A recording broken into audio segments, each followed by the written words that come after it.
Welcome to my colouring series, Lord of the Blue Moon, and for this video I'm using the Staedtler Ergo Soft pencils. There's 36 in the box and it's priced around £25. They are a nice pencil, however please remember that you can start with whatever you have or whatever you can afford. My line art is a simplified version of my original Lord of the Blue Moon, and today we're going to look at layering and blending colours and especially colouring in small areas. And you can choose whatever colour or colours you like for your dragon, and remember you can print off my copies to experiment with. And as you can see, my original picture, we have him blue, and the rest that are half coloured in give you an idea of how different a picture can look just through colour. I'm going to move the camera a little closer so we can get started colouring in the green and yellow dragon. As you can see, I've already coloured in part of the dragon using the same simple techniques as we used in my previous videos. From here onwards, I'm going to speed up the footage and add my comments over the top as we colour in the rest to create the finished picture. For the dragon's wings, I'm layering with the lightest yellow first, holding the pencil in the middle of the barrel, using a gentle pressure to allow a nice light shade. Taper off when you approach the lines, so if you go over them, it's easy to erase.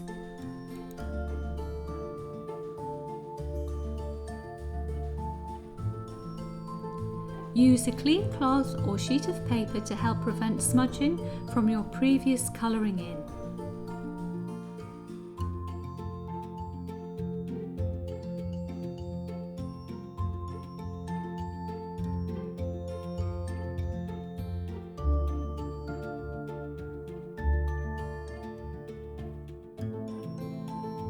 I'm gradually layering in darker yellows, and remember you can add more colour pigment in some areas by applying more pressure with your pencil.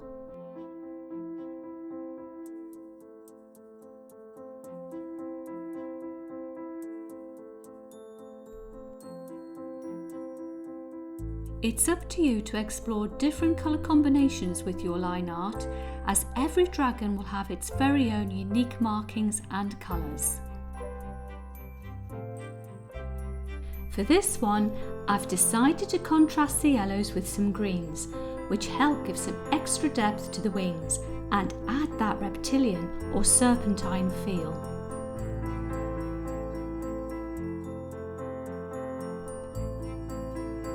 Now I'm introducing the green pencils randomly for the outside wings, using lots of layers. For good contrast, I'm keeping the underneath of the wings lighter. When colouring the wing bone, use circular movements with a nice sharp point and get in close to the nib, allowing more colour pigment into the paper.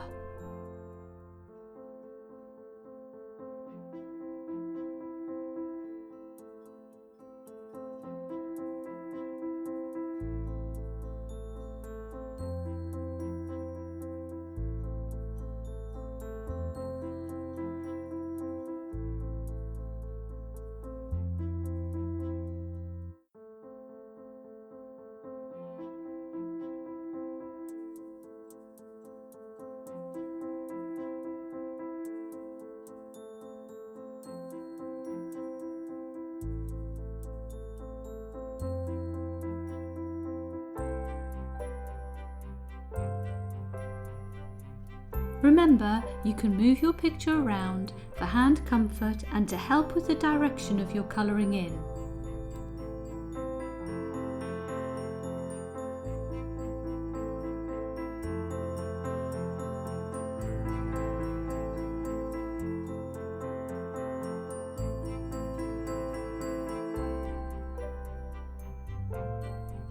Unlike my original, for the Lord of the Blue Moon's tail, I'm not colouring in all of the scales individually.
I start with lighter shading first over the area, then I gradually add the darker colours, and as I get to the green pencils, I am then deciding to emphasise some of the individual scales.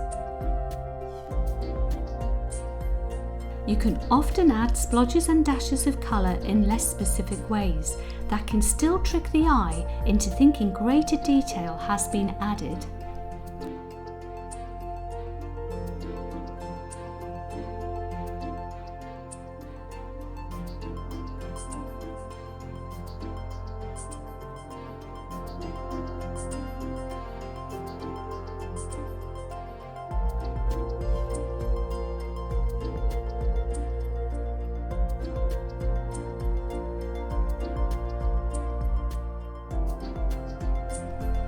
While this part of the video is being time-lapsed, please remember the whole colouring process is about taking your time. So relax, enjoy, and soon your picture will come to life through colour.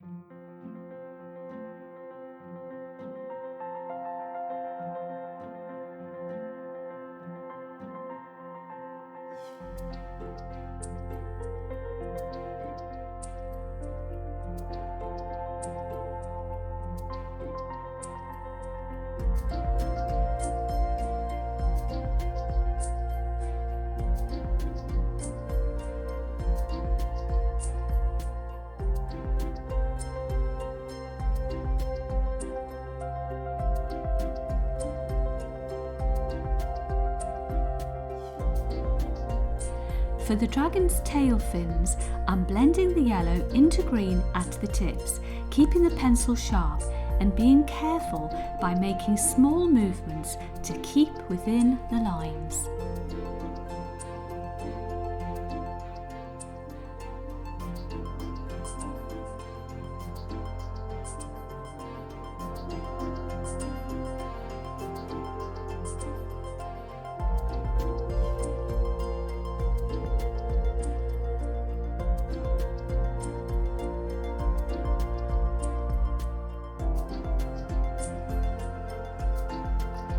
I'm mixing the yellow and greens randomly while colouring the rest of the dragon's tail. By turning the picture sideways, I get a better angle and it's more comfortable for your hands too.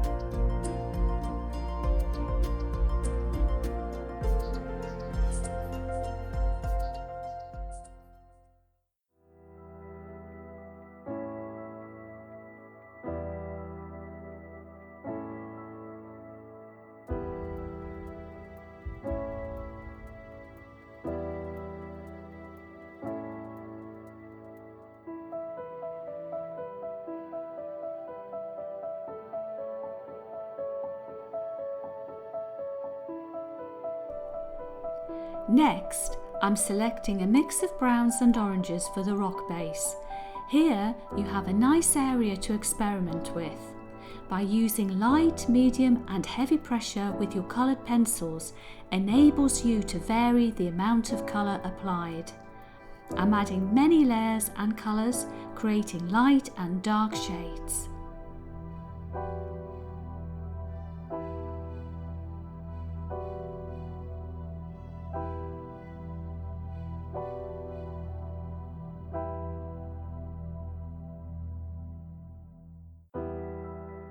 To help and improve your colouring in, look at the images of rocks and cliffs to compare colour and texture.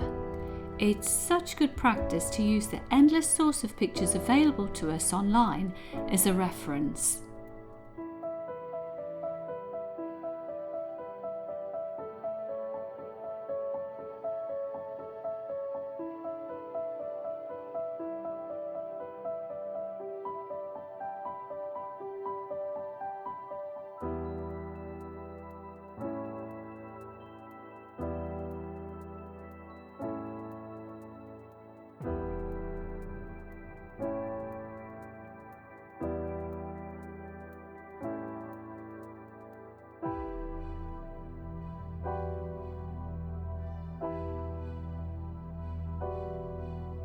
Remember, This is a guide only, and I have decided to keep the rock face smooth by using flat lines for the surface at the top and then curving the lines underneath to suggest gentle shapes.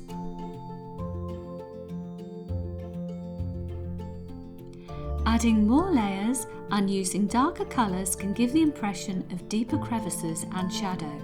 Equally, you can balance out your areas by leaving space for lighter colours.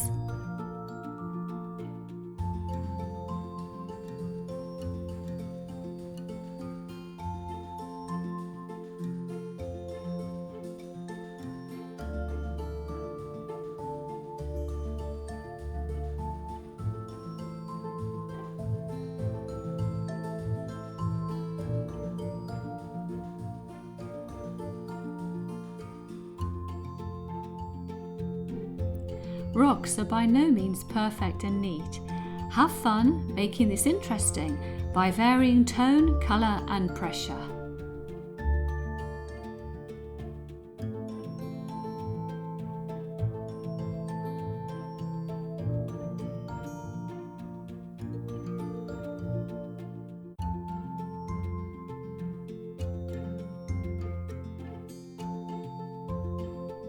Maybe you could add more texture by adding extra wobbly lines to create cracks.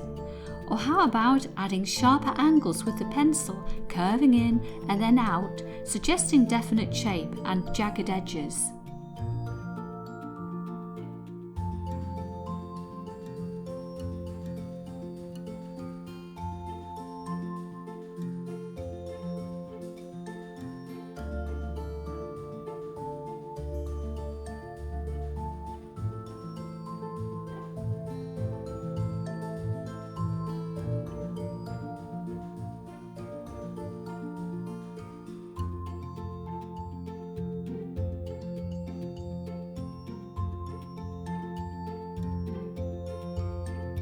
I'm so inspired by dragons, which is why they appear so much in my artwork. They are, after all, magnificent, legendary creatures. They symbolise knowledge, strength and good fortune. I hope you've been inspired too and enjoy bringing your dragon picture into the realm of colour.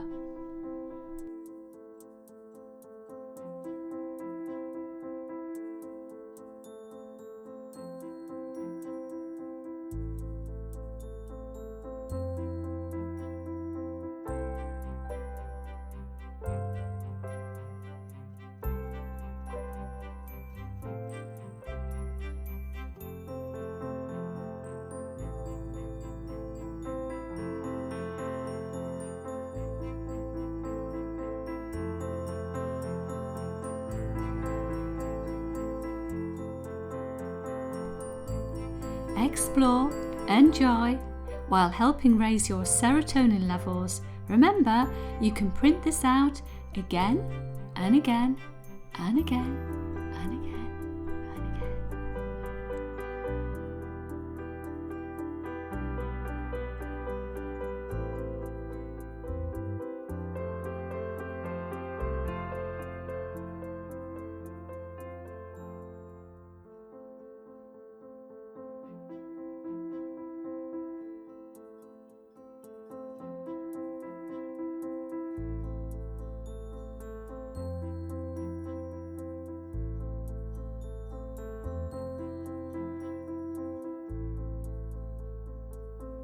This circle can represent any planet, so you decide your colours. I'm using oranges and yellows, starting in the middle, moving in circles outwards, then into quarters to the edges, gradually adding in darker orange and leaving space for yellow highlights.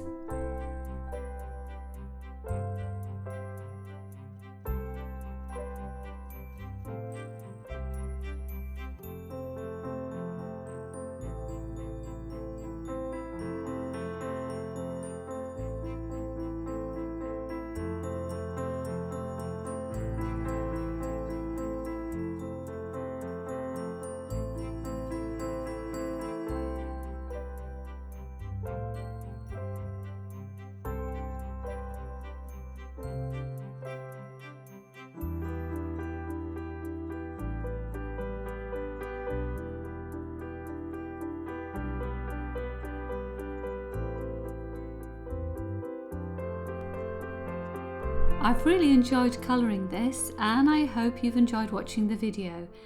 Have a look at my artwork at dragondrawn.com and download this free line art version of Lord of the Blue Moon. Subscribe and leave a comment below, and I'm looking forward to seeing you in the next video.